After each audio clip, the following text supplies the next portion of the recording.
Okay, listen up. I absolutely need to tell you about what happened on NBA Today yesterday, because the entire panel discovered something about the New York Knicks that honestly nobody in the mainstream basketball media has been paying nearly enough attention to. And I'm not being hyperbolic when I say that Malika Andrews, Brian Windhorst, Kendrick Perkins, and the whole crew spent almost an entire hour dissecting this hidden gem situation that could genuinely become one of the biggest front office blunders in recent Knicks history if Leon Rose and the management team don't act quickly to secure this player before another franchise swoops in and steals him away. And the timing of this discussion couldn't be more perfect because we're approaching the trade deadline, roster decisions are being made across the league, and the Knicks have stumbled upon this undrafted talent who's absolutely lighting up the G League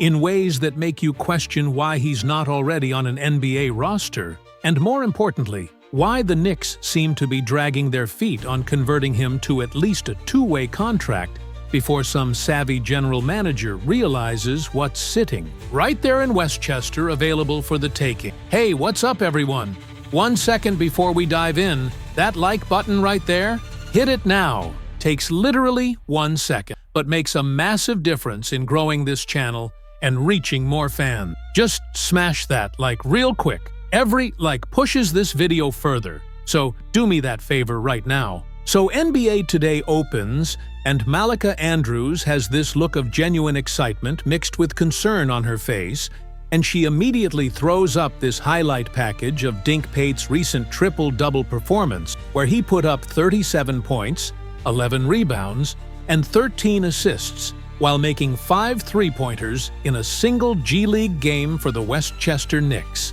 And you could see everyone in the studio just watching these highlights with their jaws on the floor, because this isn't some 25-year-old journeyman having a random hot shooting night against inferior competition. This is a 19-year-old prospect who's been developing in professional basketball environments for 3 years, already showing the kind of all-around game and basketball IQ that typically takes players much longer to develop. And Malika frames the entire discussion around this central question that I thought was absolutely perfect. She asks the panel why on earth the New York Knicks, who are desperately trying to build sustainable championship contention around their current core, would risk losing a talent like this for literally nothing when they have the roster flexibility to protect him with a two-way contract, but, for some inexplicable reason, haven't pulled the trigger yet. Brian Windhorst, who has sources throughout the league and understands front office decision-making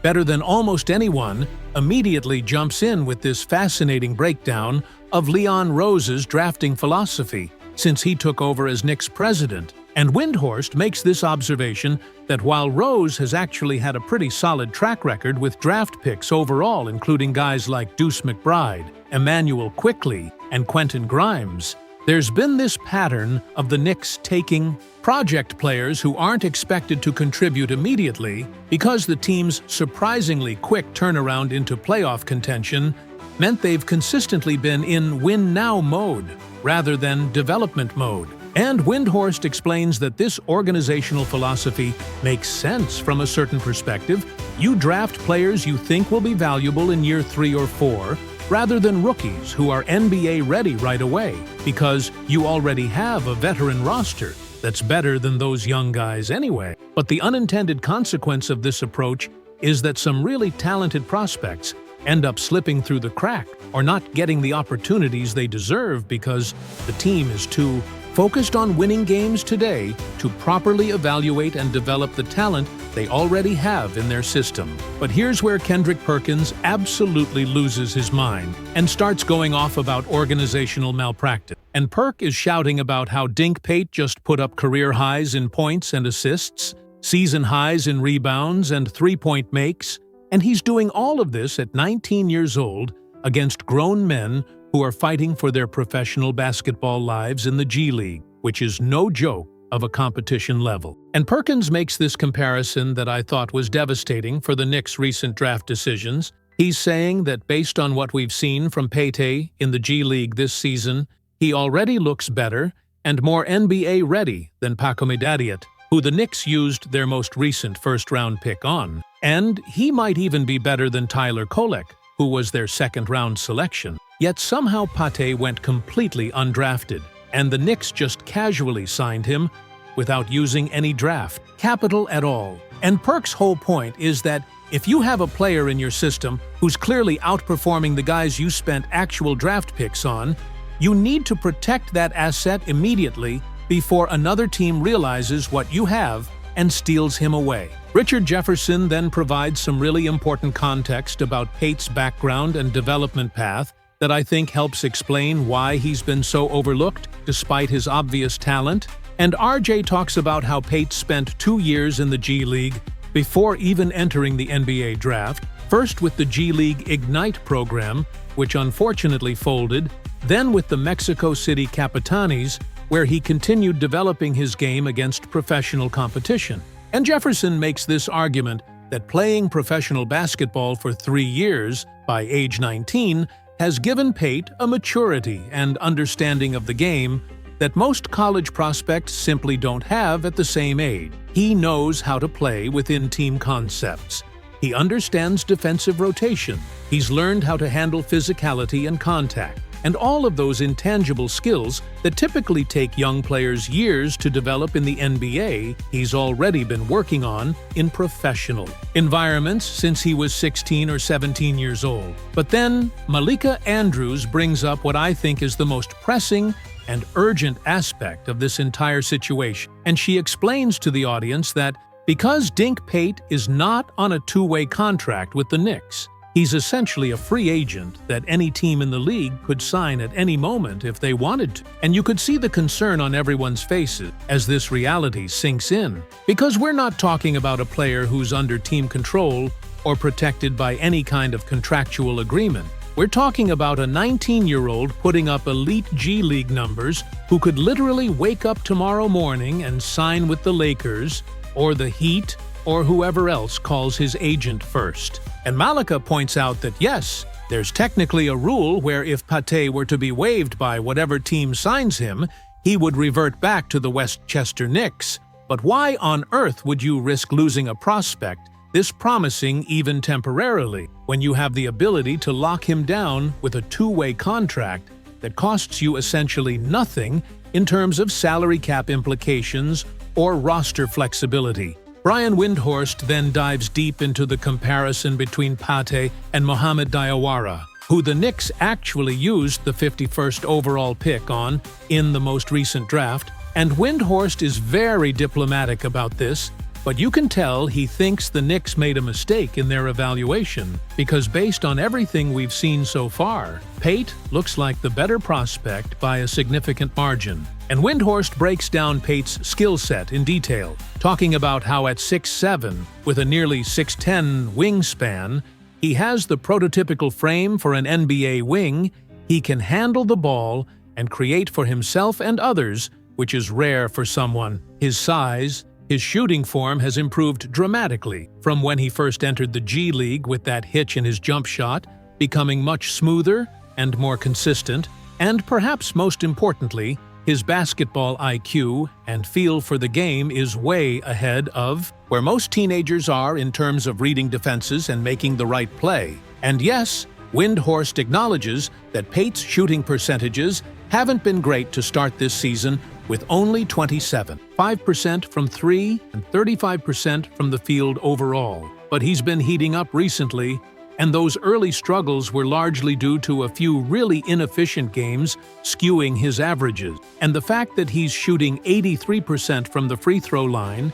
is a very positive indicator that his shooting touch is legitimate and will translate to three-point range with more repetitions and confidence. Kendrick Perkins then jumps back in and starts going off about Pate's defense, which honestly might be the most underrated part of his game, and Perk is citing these advanced rebounding statistics showing that Pate averaged 11.5 defensive rebounds per 36 minutes during Summer League, which ranked 4th among all qualified players, and his 32.7% defensive rebound rate was third in the entire Summer League, which is absolutely elite production for a wing player. And Perkins makes this observation that having a 6.7 wing who can rebound at that level is incredibly valuable in modern NBA basketball, where switching and versatility are paramount, because you can play Pate in multiple positions defensively and trust that he's going to help on the glass in ways that most perimeter players simply can't.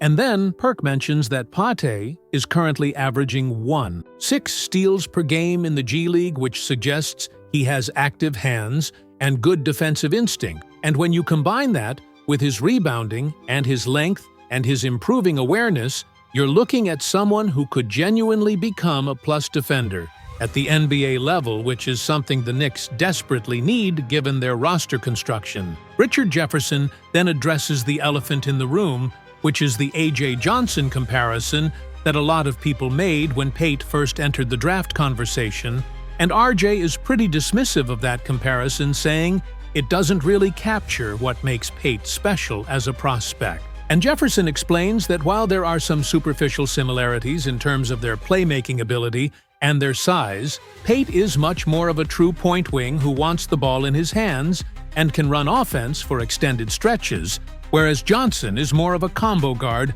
who's best operating in transition or in spot-up situation. And RJ emphasizes that Pate's passing vision and court awareness are genuinely special for someone his age. He's averaging 5 assists per game in the G League, which is excellent for a wing player, and during his first G League season, he was putting up 3.6 assists in only 23.6 minutes per game, which projects to really impressive playmaking numbers if you extrapolate to starter minute. But then Malika Andrews brings up what might be the most frustrating part of this entire situation from a Knicks fan perspective. And she talks about how the team currently has players on two-way contracts, like Kevin McCullough Jr., who they're allowing to develop slowly in Westchester, but for some reason they haven't extended that same protection to Dink Pate, despite him clearly being their most promising young prospect outside of the NBA roster. And Malika poses this question to Brian Windhorst, asking whether there's any legitimate basketball reason why the Knicks wouldn't just convert one of their current two-way contracts to a standard NBA deal and then give that two-way slot to Pate, because it's not like they're getting meaningful NBA minutes out of those two-way guys anyway. So why not prioritize protecting the player with the highest upside who could genuinely become a rotation piece down the line? Windhorst's answer to this question was really interesting because he basically admits he doesn't have a good explanation for the Knicks' hesitation, and he speculates that maybe the front office is waiting to see if Pate can sustain this level of production over a larger sample size before committing to him, or maybe there are some behind-the-scenes contractual or salary cap considerations that we're not privy to. Or maybe they're just being overly conservative because they don't want to give up on the players they actually spent draft picks on, even if those players aren't performing as well. But Windhorst also says that regardless of whatever the internal reasoning might be, from an outside perspective, it looks like organizational malpractice to have a 19-year-old putting up these kinds of numbers sitting unprotected in your G League system, where any team could sign him away at any moment, and the Knicks would have nobody to blame but themselves if they lose this kid because they were too slow or too indecisive to secure him with a two-way deal. Kendrick Perkins then brings up the broader context of the Knicks' youth movement or lack thereof, and Perk makes this point that New York doesn't have many young players on their roster at all because they've been so aggressive about trading away draft picks and young assets to acquire veterans who can help them win now. And Perkins argues that this makes it even more critical that they protect and develop the few young talents they do have in their system, because Pate might legitimately be their most promising prospect under 23 years old right now, and if they let him walk away for nothing while they're paying guys like Precious Achiuwa, who barely plays anyway, that's the kind of roster management mistake that comes back to haunt you 3 or 4 years down the line when Pate is a starting caliber wing for some other franchise, and the Knicks are kicking themselves for not locking him down when they had the chance. Richard Jefferson then provides some perspective on what Bleacher Report's scouting analysis said about Pate coming into this season, and RJ reads these excerpts talking about how at 6'7", with a nearly 6'10" wingspan, Pate has the prototypical frame for an NBA wing and has plenty of time to fill out his body as he matures physically. His creation and playmaking ability is genuinely impressive for someone his age and could be a game-changer if he continues developing. But the major weaknesses identified were his shooting, which over 2 G League seasons had been pretty abysmal, with only 27.6% from 3 and 39% from the field, and his awareness and reaction time, which as a teenager was often a half-step slow on both ends of the floor. And Jefferson acknowledges that those are legitimate concerns that explain why Pate went undrafted, but he also emphasizes that everything mentioned in those weakness categories is completely coachable and improvable for a 19-year-old, and the fact that we're already seeing improvement in his shooting mechanics and his defensive awareness suggests he's the kind of player who's going to get significantly better with NBA-level coaching and development resources. But then Malika brings the discussion back to the central question of what the Knicks should do immediately, and she basically poses it as a binary choice between continuing to give minutes and roster spots to players like Precious Achiuwa, who aren't contributing anything meaningful to winning basketball, versus protecting Dink Pate with a 2-way contract, even if he's not ready for NBA minutes this season, because at least with Pate, you're investing in a potential future rotation piece rather than just keeping a veteran around who's doing nothing for you. And the consensus among the entire NBA Today panel was overwhelming and unanimous. Every single person agreed that the Knicks need to sign Pate to a 2-way contract immediately before another team realizes what they have and steals him away. Because losing a prospect this talented for literally nothing would be the kind of front office blunder that gets people fired and becomes a cautionary tale about organizational negligence. What really struck me watching this entire NBA Today segment was how passionately everyone felt about this situation and how genuinely concerned they were that the Knicks might fumble this opportunity through inaction or bureaucratic slowness.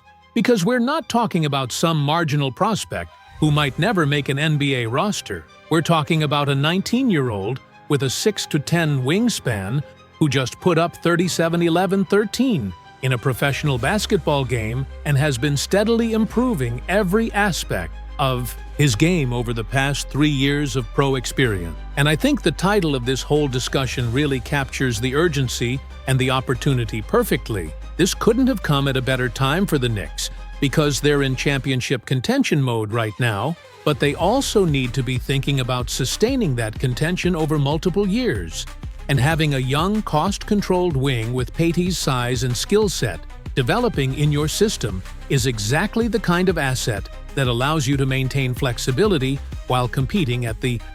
highest level. But only if you're smart enough to actually protect that asset before someone else realizes its value and takes it away from you.